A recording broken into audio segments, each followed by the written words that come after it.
Welcome to the 29th episode of the Student Recap Podcast, Francophone Fun 2. Now, today I have my current French teacher, Miss Whiteman, here with me, and we're going to discuss a second episode about how Francophone culture affects people. Now, who are you? Hi, I'm Terry Whiteman, and I am a French teacher here at John Cooper. I teach levels 2, 4, and AP. Now, so you are my level 2 French teacher, but you've been all around the world. And this goes to my second question. So how is your identity influenced by being Francophone? And side note, Miss Whiteman here, she actually lived in Tahiti for a while. And the language of Tahiti, though many people might not know it, is French, correct? Correct, yeah. So Tahiti is an island that's next to nowhere. It's in the middle of the Pacific Ocean, and it is a territory that still belongs to France. So it's sort of like Puerto Rico is for the United States. It belongs to France, but it's not an integral part of France as a country. Part of the government is run by local Tahitians, and some of the decisions are made by France. And so when I was very young, when I was 9 years old, I went to Tahiti because my parents were missionaries. And I grew up there, and I graduated from the Lycée Paul Gauguin, which is the local high school, and then I came to the United States. Now, how was the culture there different from when you were in the U.S.? Well, so many things. It's hard to break apart because there are really layers and layers and layers of things that I could talk about. I will say that having grown up in Tahiti, the culture that was most foreign to me when I came back was coming back to the United States. I was really young when I went to Tahiti, and so very quickly I adapted. But coming back as an 18-year-old, it was really, really difficult to adjust at that point. I would say that in Tahiti, the biggest difference that comes to mind is that people live very close to the land. It is a country where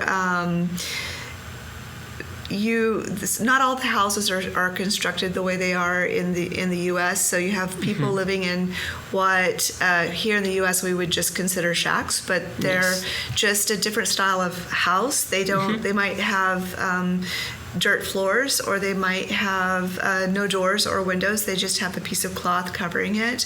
And I will say that because Tahiti is owned by France, there are many more Western-style houses, and so I do think that the people that live in the houses that have dirt floors would be considered impoverished. Yes. But they might not be impoverished from the perspective of the Tahitian culture, because very few people in Tahiti don't have adequate food or a roof over their heads.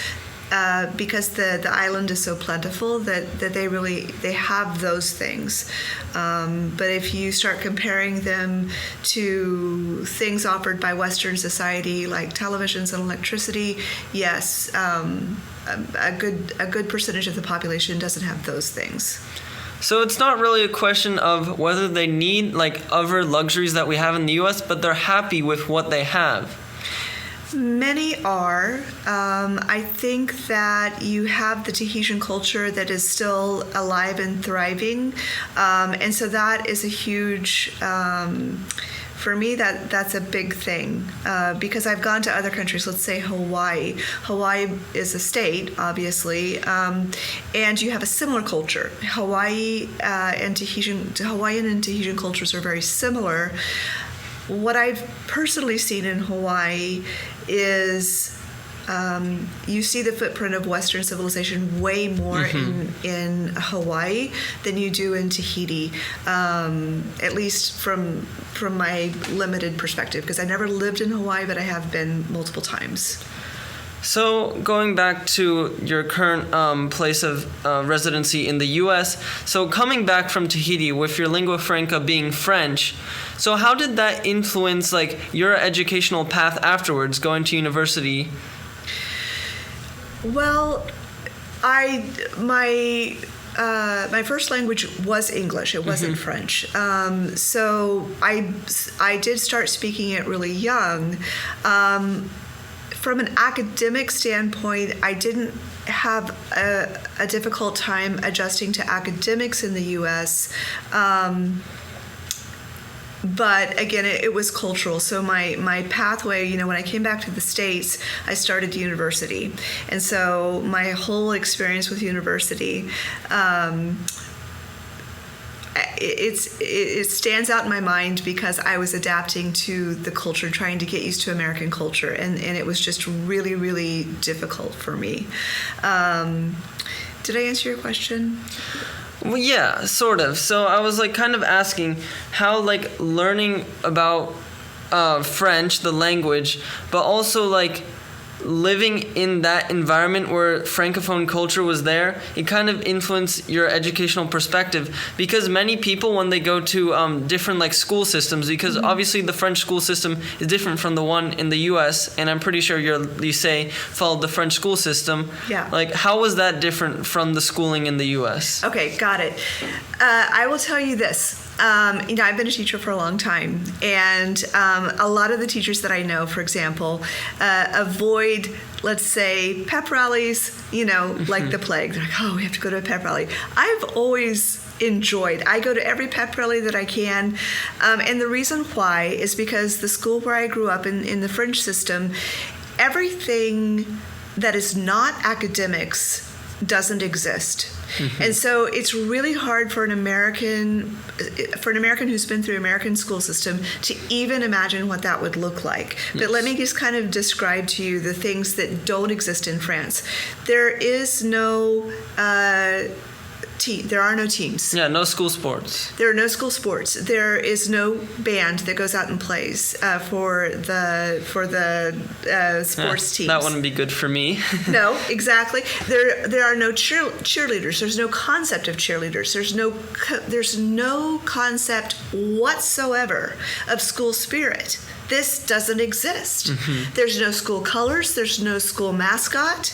There's no cheering for your school because there are no school teams. And so for an American kid to imagine, that's half of their lives. Yes. I mean, basically in American high school, whether it's public or private, you have almost like a mini city here because you have so many things going on, and you really do have that sense of community. So it is a completely different thing that we're talking about. Do they have a sense of loyalty? Do they have a sense of belonging? Yes, but those things don't come from school. They come from friend groups.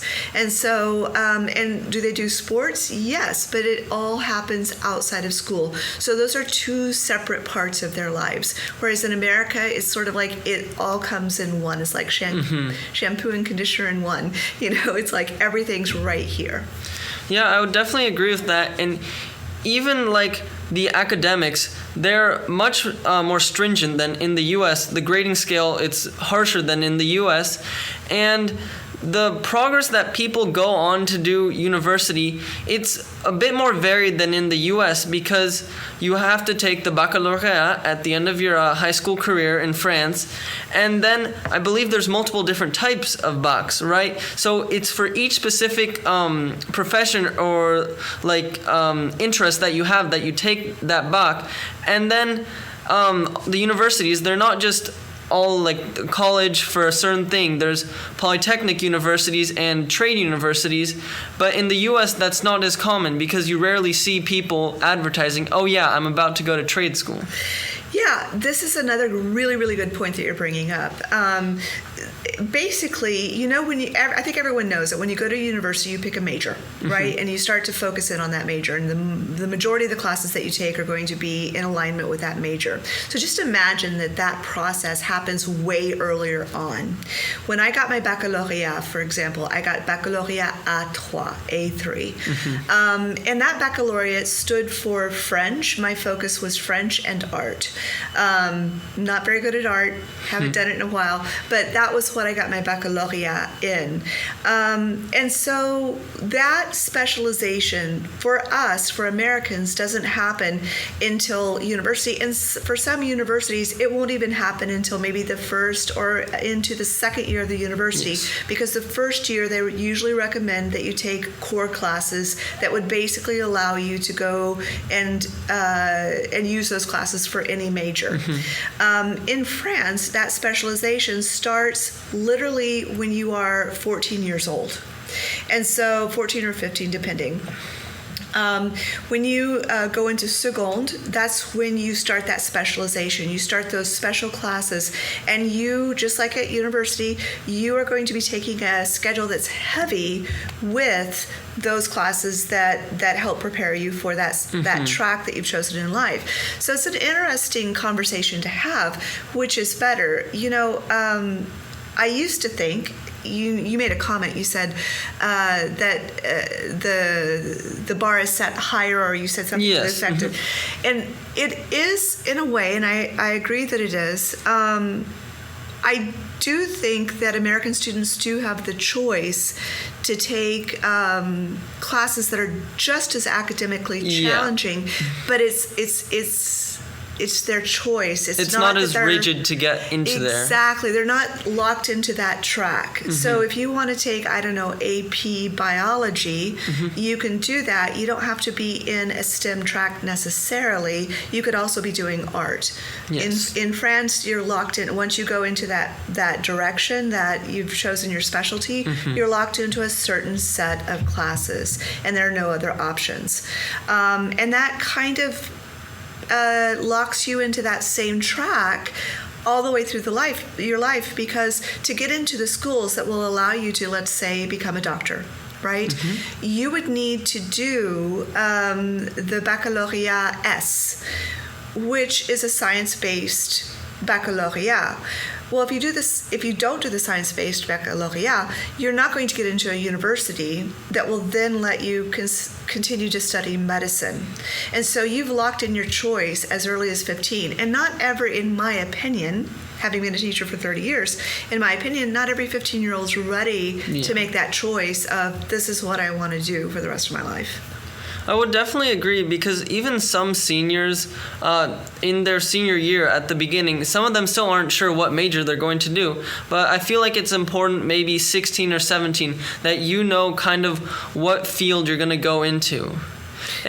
I agree that it's important, but I think it's also important to have that ability to choose way into your early 20s. I know my daughter, for example, went through at the beginning of her college career, about 4 or 5 different majors before she finally decided on what she wanted to do. So I think that at in your late teens and early 20s, you still don't know who you are yet completely. You might not know enough about the world to know. Sometimes you discover that the profession, my husband, for example, wanted to be a aeronautical engineer, and changed his mind kind of midway through college to be a mechanical engineer.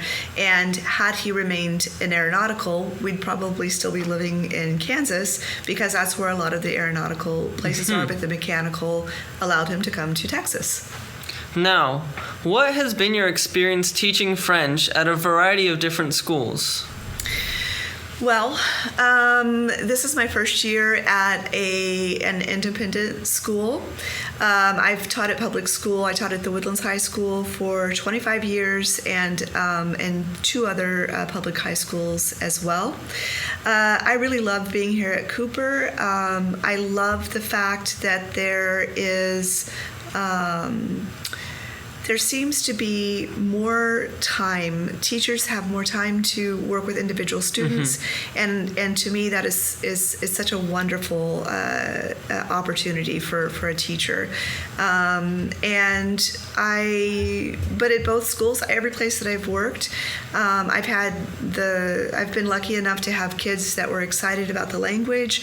I've taken multiple students to France to kind of live firsthand and explore the country, and so it's just been a great career for me. I'm so glad that I'm a French teacher. Yeah, so French, I think it's a language that really connects in the world because, what is it? I think it's above 40 countries in the world that speak French. And even though you might think, oh yeah, I can just learn Spanish and be fine more in like the southwest of the US, French is really useful for both the career that I want to go into of international relations, but also business, because once you get to a higher level of business, you're going to be communicating with international business people, many of which are probably from France.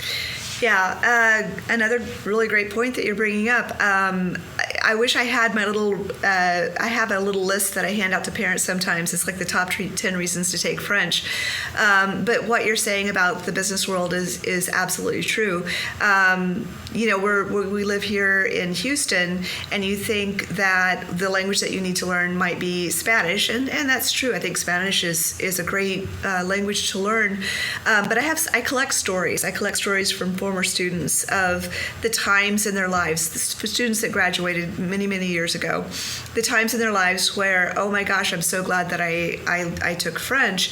And I have just story after story after story of kids that have used French unexpectedly in their jobs, having to translate for a client maybe, or being the only person in the company that can interact with either a vendor or someone that might want to buy the product. I have students that have been chosen specifically for, say, an internship because they spoke French, and I obviously this is my whole life. But I have a lot of stories that I can tell to illustrate how important it can be. Now, for those wanting to learn French, what other recommendations would you have for them, either like interested in just starting the language or furthering their studies if they already knew some of French? Well, my best piece of advice is that try to put yourself in a situation where you can understand something, whether you're reading it or listening to it. That's going to be the absolute best way to grow in a language. As you know, Rafa, I speak Spanish. Mm-hmm. I'm still learning. I'm getting better. And I'm learning Spanish for two reasons. I love to learn languages, but I also like to get inside the head of a person who's learning a language and kind of, be aware of the pitfalls, be aware of things that make it more difficult and things that make it easier. And about, I'd say 10 years ago, my Spanish was getting a little bit better. One of my friends, Gabby Rivero, Miss Rivero, she used to work here,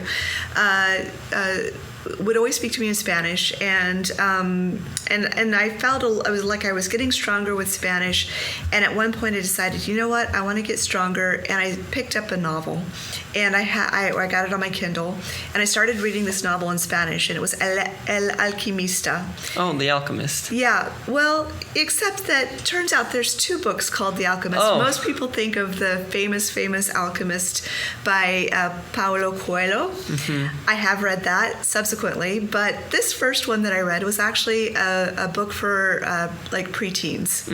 And it was a story about this alchemist who used magic, and he transformed things, and I really liked this book. I was understanding it. There were big parts of the book that I couldn't understand, but what I noticed is as I read this novel, and I just stuck with it, and I just kept on going, and I'd go maybe for a couple pages, and I'm like, okay, I kind of don't know what's going on, and then then a page or two later, I'd pick up the thread again. Okay, now I know what's going on. I noticed that my ability to understand Spanish just absolutely blossomed. And so that would be my advice, is find a book. You got to find a book that is easy enough for you to start to understand, but it's okay if it's got a lot of words that you don't understand, because it's that exposure to the language and context that really helps you learn the language. Yeah, and it's definitely the cultural immersion that helps you learn the language, because when you're able to explain, oh yeah, this is part of the culture, you start picking up words, you start picking up phrases that really help you comprehend. Because a language, while you might just learn the phrases that are in the standard dictionary, eventually you're going to pick up colloquial phrases that really help you communicate with the locals in whatever language, whether it be French or Spanish or Chinese or some other language. And I have an example of this. So when I was in France over the summer, I had this little book, a little sheet that had some good phrases for conversation starters. And then with waiters, I would kind of talk with them. And then it was easier to talk with them when I use these like conversation starters, because I wasn't just using the base dictionary French. And I feel like it's really useful to communicate with people who are Francophone or who are native speakers, because it allows you to get a better depth of the language rather than just with like a textbook practicing with yourself. Yeah. This is something that I get so excited and passionate about, this idea of language being an integral part of culture. Quick example, in Tahiti, there, of course, we have lots of coconut trees, and the Tahitian language has about 8 different words for single coconut. Yes. We only have one word, coconut, and they have 8. And you're like, well, why do they have 8? Well, when you live there, you know that, well, the coconut, when it first grows and falls from the tree, it doesn't have any coconut meat in it. It's just liquid, and you can drink it. So there's one kind of word for that type of coconut. When it falls and it has the coconut meat, there's that word. When it's aged for a while, there's another word. When it starts to sprout, the coconut inside grows into this sort of spongy material that they use for a different purpose. And so the coconut is so important to that culture that all those different styles of coconut have to have a name. I read another article, and I don't know what color it was, but there was another article about a group of people living in the Saharan desert. And this group of people never saw a certain color on the spectrum, and I don't remember what it was, but I think it might have been purple. And they didn't have a name for purple. And they gave tests to this small group of people. They would give them tests and see if they could tell the difference between purple and, say, blue, and they were not able to even recognize a difference. It was almost as if they were collectively colorblind. And so it's almost if the word didn't exist, then the thing itself doesn't exist. Yeah. I mean, for us, when we say coconut, we think of one thing, and those other types of coconuts don't even exist. Yeah. It's almost like the word itself brings things into existence. It's just, for me, a fascinating topic. Yeah, and the explanation that you can do once you understand the culture really starts to grow. And for my university path, I'm considering Sciences Po, which is a university in France. Yes. And what a colleague of yours, Monsieur Bédet, told me was that to go to a French university, you have to be able to explain things very well. And knowing multiple languages like I do with Spanish, Portuguese, English, and I'm learning French will definitely help me with that.